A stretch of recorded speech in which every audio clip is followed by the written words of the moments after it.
Bwana mpenzi msikilizaji, karibu katika mzigo mpya kabisa. Huu mzigo bwana unaitwa Amida. Msimuliaji wako ni mimi hapa, naitwa Salki, au unaweza kuniita Mr. Stallman. Karibu katika simulizi hii fupi ambayo kwa hakika utajifunza mengi. Jamani, naombeni ushauri wenu katika hili, kwa maana hadi sasa sielewi ni nini ambacho naweza kufanya. Ndoa yangu iko na furaha 100%, lakini nateseka kisirisiri. Mume wangu ananipenda na mimi nampenda, ila ajabu najikuta namsaliti kila siku. Tuna watoto 3, ila hauwezi kuamini, watoto wote hawa ni wa ex wangu. Mume wangu anawapenda sana watoto wake, anawathamini. Kila huduma anayopaswa kupatiwa mtoto, basi watoto wangu wanapatiwa. Watoto wangu wanasoma katika shule za gharama sana. Mume wangu hajui chochote kuhusu hao watoto. Imani yake inampa ya kwamba umiliki wa watoto hao wote ni wake, jambo ambalo si kweli hata kidogo. Siri hii imekuwa kidonda sugu ndani ya mwili wangu. Kila siku nazidiwa, napagawa, cha kufanya sina. Nimejitahidi mara kadhaa kumwacha ex wangu, lakini najikuta nashindwa. Kila siku utamu unanizidia, kiasi cha kupata mfululizo wa watoto. Jamani, hivi ninavyozungumza niko na kichanga tumboni.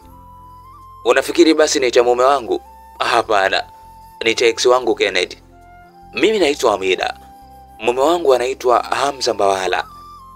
Mimi na Hamza tulikutana barabarani, mimi nikiwa fukara wa kutupwa. Niko nahangaika na beseni la matunda tu na unga mwana. Wakati huu mimi na Kennedy tulishachana. Acha nikuhadisie kwanza kuhusu Hamza, namna tulipokutana, alafu baadaye tutarudi kwa Kennedy. Kipindi hiki mama yangu alikuwa ni mgonjwa sana, anaumwa. Yani ni vile mtu anaumwa mpaka wewe muuguzaji unachanganyikiwa. Nami nilikuwa nimeshamaliza shule tayari. Baba alishajifia zamani. Mimi nikawa mlezi kumuuguza mama yangu.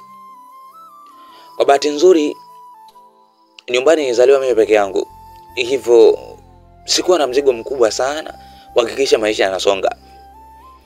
Basi kura yetu ikawa naijua mimi. Kutwa nzima nahangaika na beseni la matunda kuhakikisha mama yangu anapata chakula. Muhimu mama yangu aipate hata nafuu, angalau apate nguvu kupitia chakula. Basi nikawa nahangaika hivyo kuhakikisha maisha yanasonga pale nyumbani. Nilihangaika sana kujipambania nipate salama ya mama yangu, lakini ilishindikana. Kila siku hali ya mama ilikuwa inazidi kuwa ngumu, hata kula alikuwa anashindwa. Basi nilikuta napata msongo mkubwa wa mawazo kibao yalisokotana kwa akili yangu. Nikiwaza hili mara lile, lengo lilikuwa ni kumkomboa mama yangu kutoka katika hali hiyo ngumu ambayo ilikuwa inaumiza mno. Siku moja nikiwa pembezoni kidogo mwa barabara, nikiwa nimejinamia, majira kama saa 12 jioni hivi, nilijibanza pembezoni mwa barabara katika mtaa mmoja hivi katika maeneo ya Posta. Wakati huo nilishachoka sana. Mfukoni na shilingi 1000 tu. Nyumbani sina unga wala mboga. Pesa nayo ilikuwa inahitajika kununua mafuta ya taa kwa ajili ya kuwasha kibatari, kuupa mwanga na mwangavu wa maisha. Kwa hakika tabu zilinitawala. Moja ilikuwa haikai, mpili ndo kabisa. Wakati nikiwa hapo kwenye dimbwi kubwa la mawazo, ghafla mbele yangu lisimama gari ya kifahari sana. Ndani ya gari hilo alikuwa Hamza, ambaye sasa ndiye mume wangu. Hadithi yangu hapo mwanzoni ilikuwa tofauti kidogo. Sikuwahi kabla kupitia maumivu. Nakumbuka baba na mama yangu walikuwa ni wapambanaji sana. Japo walikuwa ni wakulima, lakini walijipambania vya kutosha. Mwanzoni tulikuwa tunaishi mkoa wa Pwani, maeneo ya huko Chole, mahali ambapo wakazi wake wengi ni Wazaramo. Maeneo ambayo vigodoro vimetawala. Kila mwisho wa wiki utasikia mtu anatoka, utasikia sijui harusi na mtu fulani, sherehe za jando, yani tafulani tu. Ukiacha hivyo vigodoro, kuna ngoma za asili, ngoma ambazo zinapendwa sana. Watu wanamwaga raza hadharani, yani wewe acha tu. laana nje nje. Huku ndipo nilipoanza kuyajua mapenzi. Eneo hili kiasili sio kwetu, ila harakati za maisha za baba na mama yangu zilipelekea kuishi eneo hilo. Baba na mama yangu walikuwa ni watu wa Mwanza, Wasukuma asili kabisa. Walifika huko Chore kutokana na shughuli zao za ufugaji. Yeye na mke wake walitoka Mwanza kuyatafuta maisha mapya. Walipita sehemu nyingi sana, mwisho wa siku wakati ya kambi hapo Chole Uzalamuni huko. Wazazi wangu walikuwa makini sana kunilea nisivutike na tabia za wakazi wa mji huo. Shuleni nilipokuwa nasoma nilipata mpenzi. Huyu ni Kenneth. Kenneth alinifuata na kunieleza hisia zake.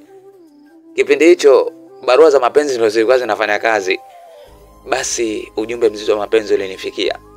Nikapagawa, sikuelewa cha kufanya. Kwa mambo hayo nilikuwa mgeni. Basi nikatafuta kunishauri. Hapa nikawekwa chini kwenye kikao cha kike. Rafiki yangu Sada akanipasha habari kukubali ombi ambalo nilikuwa nimepatiwa na Kenneth. Kwani kila mtu hapo shuleni ana bwana yake. Hivyo na mimi sikupaswa kuishi kizembe. Nilitakiwa nichangamkie fursa, nijiingize katika mapenzi. Maneno ya Sada yakaniingia akilini. Nikamtazama Kenneth alivyo. Hapo ndipo nilipokufa mazima juu yake. Kaka alikuwa mzuri hatari.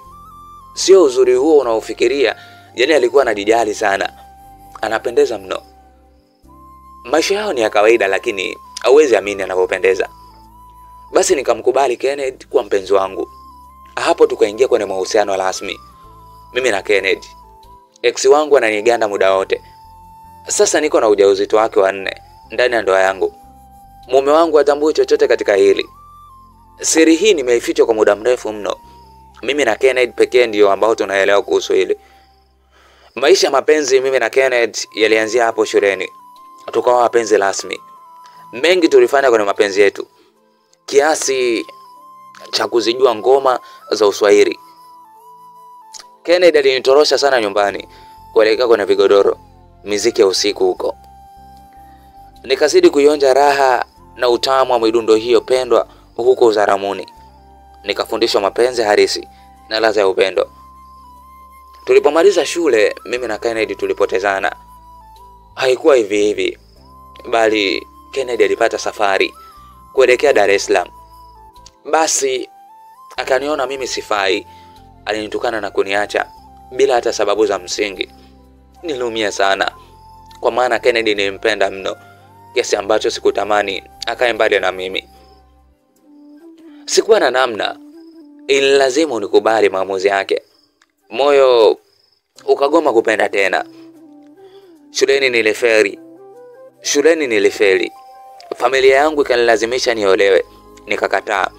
Kwa maana mtu ambaye alikuwa anahitajika nioe nilikuwa sijampenda kabisa. Basi nikaona bora nitoroke nyumbani, nikajitafutia maisha.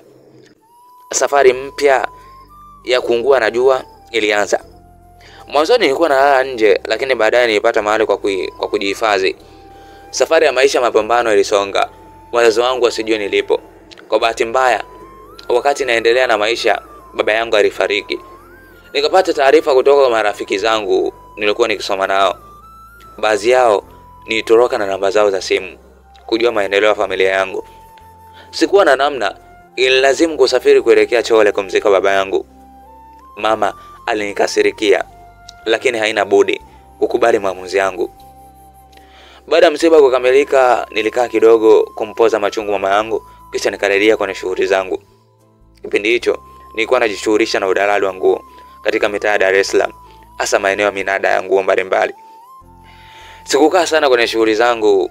Mama yangu alipata ugonjwa wa ghafla. Basi ni lazima niende nyumbani, nimchukue nimlete nyumbani kwangu ambapo nilikuwa naishi.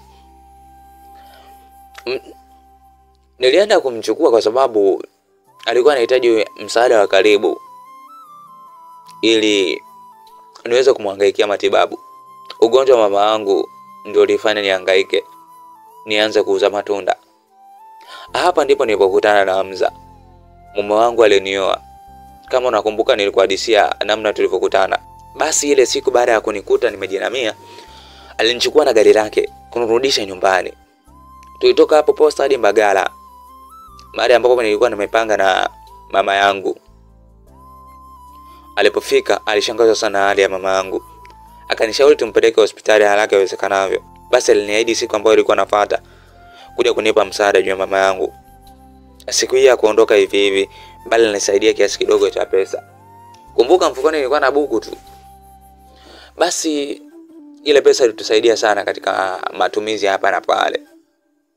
Nikamwona mwokozi wa maisha yangu. Maisha ambayo yalikosa furaha kabisa kwa muda mrefu. Ahadi ni deni. Hamza alitimiza ahadi yake. Mama alipelekwa hospitali. Mwezi mzima alilazwa huko. Hamza ndiye aliyekuwa akigharamikia. Ukalimu wake ulinivutia sana. Moyo wangu ukaanza kumpenda. Hamza aliyabadilisha maisha yetu. Akatukabidhi nyumba ya kuishi. Tukatoka kwenye nyumba za kupanga. Mama akapata nafuu. Kila siku zilizozidi kwenda ndivyo alipopata nafuu zaidi. Mwisho wa siku alipona kabisa. Alimshukuru sana Hamza kwa msaada wake. Hamza akavutiwa na mimi, akanieleza hisia zake. Nilimlingia kidogo, unajua tena mwanamke, kuonesha kuwa mimi sio rahisi. Ila mwisho wa siku nilikubali. Nani azikatae pesa? Tukaingia penzini.